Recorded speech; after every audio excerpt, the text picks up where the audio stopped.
welcome back to my channel. My name is Jackie and today I'm here to do the mid-year book freakout tag. So this is a video I've done, I want to say the past 2, maybe 3 years. I'll link previous year's videos down below along with all the questions in the original creators video, and it's just going over your reading for the entire year so far. It's hard to believe it's almost the end of June from when I'm posting this video. How crazy is that? So without me rambling on any further, let's jump right in and get started. Number 1 is the best book you've read so far in 2020, and for this answer is going to be popping up for a lot of these questions, and that is obviously Kingdom of Ash by Sarah J. Maas. This is the 7th and final book in the Throne of Glass series. I read this in March, and this was a book I was putting off for many years because I'd never wanted this series to end. It's one of my favorite series of all time. And I finally read it. I read it for the Throne of Glass read-along that I hosted with Sassy Cassie, Brittany Spifine, and Phantom and Books, and I will link our live show for this up in the cards. I loved it. I definitely think it's gone. Right now it's my number 1 favorite book of the year. That could change obviously, but it's definitely going to be on that list at the end of the year. Number 2 is the best sequel you read so far in 2020. And again, I'm going to use Kingdom of Ash for this answer because it is definitely one of the only sequels I've read this year, because I think I've read one other sequel this entire year so far. I loved it. You just heard my thoughts. I love this book so much. Number 3 is no release that you have yet to read but really want to. And for this, I'm going to go with Wicked As You Wish by Rin Chapeko. This was a book I got in my Fairy Loot last December, and I have been anticipating it ever since. It sounds right up my alley. This is a YA fantasy series, or the first book in a series, and it takes place in a world where our main character was born in the magic world in Avalon, and then one day the realm was taken over by an evil snow queen, and they are sent to modern day Arizona where there's no magic.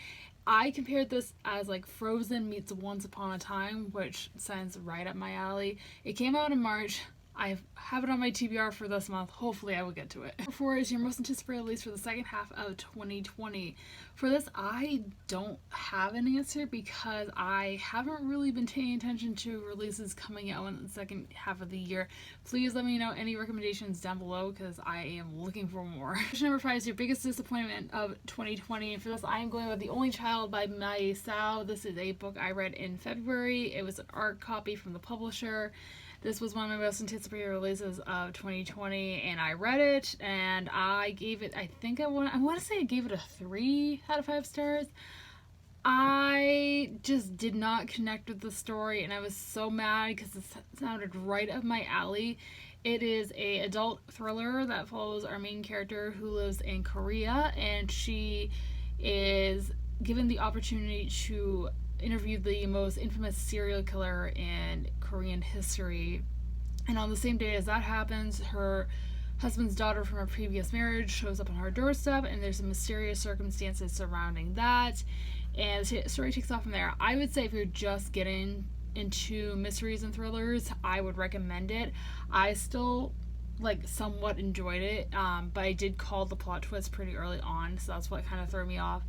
But yeah, it let me down, but I didn't hate it by any means either. 6 is your biggest surprise. For this, I am going with House of Salt and Sorrows by Erin A. Craig. I read this for the Owl's Magical Readathon back in April, and going into this book, I had heard very little things about it. Nobody was talking about it on BookTube, so I didn't know anything going in. I knew it was a retelling of the 12 Dancing Princesses, and that's literally all I knew. And I read it in a day and a half. I loved it. I want to say I gave it 4 stars. It definitely wasn't a new favorite, but I think I will continue on the series if there is sequels, which I'm not sure if there is any plans to make a sequel. But yeah, I was surprised nobody was talking about it, so I thought it was fantastic. 7 is your new favorite author. For this, I am going with Andrzej Sapkowski, who wrote the Witcher Chronicles. I read the first book back in January, and I was obsessed with it. I fell in love with the world immediately. I need to continue on with this series ASAP because I have the second book of my TBR and I want to watch the show.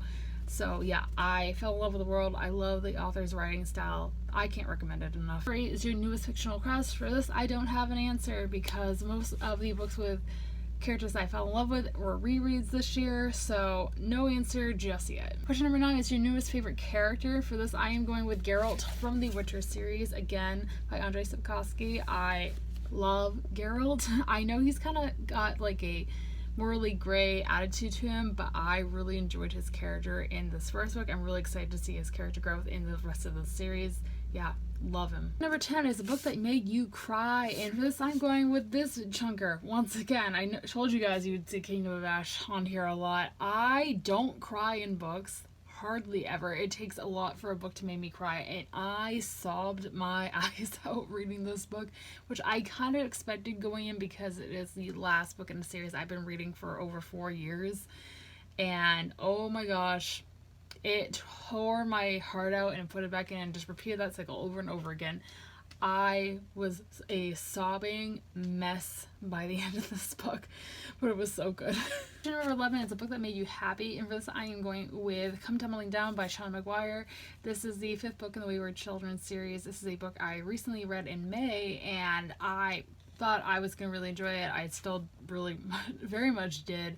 It made me happy because it follows my favorite characters in that series, Jack and Jill, and Jack's relationship with another character. I love it. I love their storyline, and I hope to see them again in future books. So this made me very happy to read. Number 12 is your favorite book to movie adaptation that you've seen this year. For this, I do not also have an answer because I haven't seen any brand new movie adaptations because of the coronavirus.